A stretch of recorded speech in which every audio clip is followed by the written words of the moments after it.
So this is a short tutorial on how to change a Hansgrohe thermostat mixer valve, which is in the right hand side of the handle there. Basically the problem was that my hot water was simply not coming out hot enough in the shower. So I tested the hot water by completely isolating the cold water feed, and I could see that with the cold water completely isolated, I was getting flow, although not powerful enough, and also hot water, although not as hot as I would like. So this is the part that needs to be replaced, and that's what I'm going to show you. So the first thing to do is remove this cap here, but actually on the other side. I've actually done that already. So the cap's been taken out, and all you need, you see, is just an Allen key to unscrew the whole of this handle here. So I'm going to do that, and it's just a standard Allen key, a relatively small one. I mean, I've got loads of random Allen keys, and the first one I literally picked up is the one that fitted. So most households probably have that, and if you don't, then you can probably pick it up cheap enough from a DIY store. So to basically change the thermostat, right, the first thing you need to do is isolate the whole water supply to your shower. Now, I'm going to do that via my main stopcock. This ensures that there's no water, absolutely none whatsoever, coming out of the shower, hot or cold. And I've isolated it, and I can now see that the tap or the mixer shower has been completely isolated. Now, to get to the thermostat, which is on this side, as I pointed out, you need to remove this little cap here, but from the other side. I've already actually taken it out, but I will show you. It's a relatively simple fix, or should I say simple remove. So using a flat blade, that literally pops out just like that, and as simple as that really. But for the other side, the right hand side of the shower, and then all you need is a Allen key. You might also want to plug your shower so that nothing goes down the drain, right? And then you get an Allen key to take the whole unit out. So I'm going to do that now. Again, relatively simple, straightforward thing to do.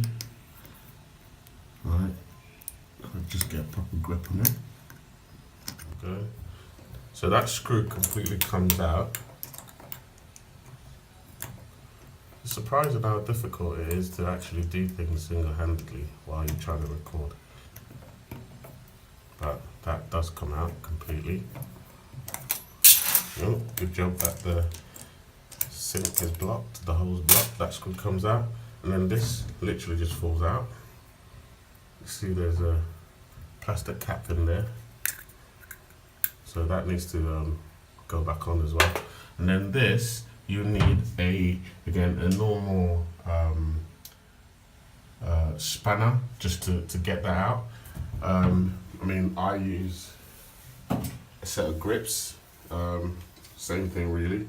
A spanner is probably better because then it fits around it better, but grips would do fine. And that literally unscrews as well.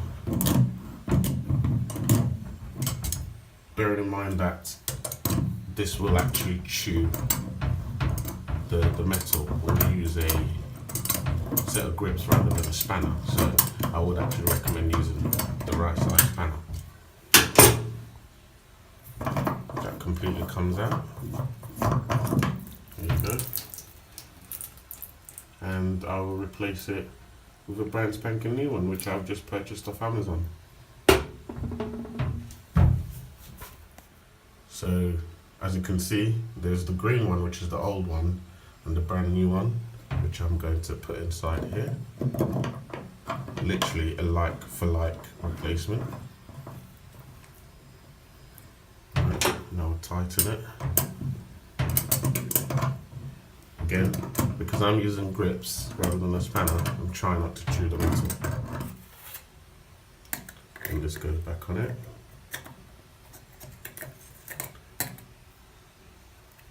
So you can see, like I mentioned earlier, there is that white plastic which needs to fit properly, and then that goes on straight so that when you turn it, you can turn it properly.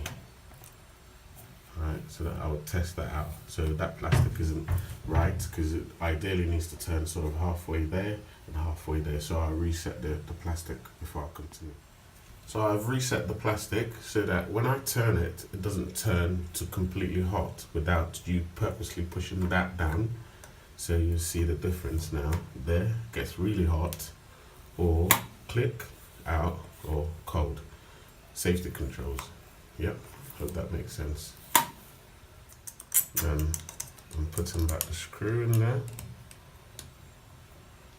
and I'll use the Allen key to tighten it, and then you put the clip back in there. So it clips in both ends, and it's job done. Now time to test it. Since I changed it, my hot water flow is a lot faster, right? And I still haven't switched on the cold water yet, but if I turn the cold water on, I'm also testing the temperature itself. Take that out. And it's getting hotter, and that is just perfect. The flow's improved and temperature is improved as well. Happy days. So I've now switched the hot water, the cold water back on. I've switched the cold water back on, and I must say, at its maximum, the water is absolutely boiling, which is great. Exactly what I wanted. Obviously, I'm not going to have that. So, and you can just see, as the cold water is kicking in, the water is much better. And you can even see the increased flow when the cold water side kicks in. So rather than buying a whole new mixer, it's completely hot.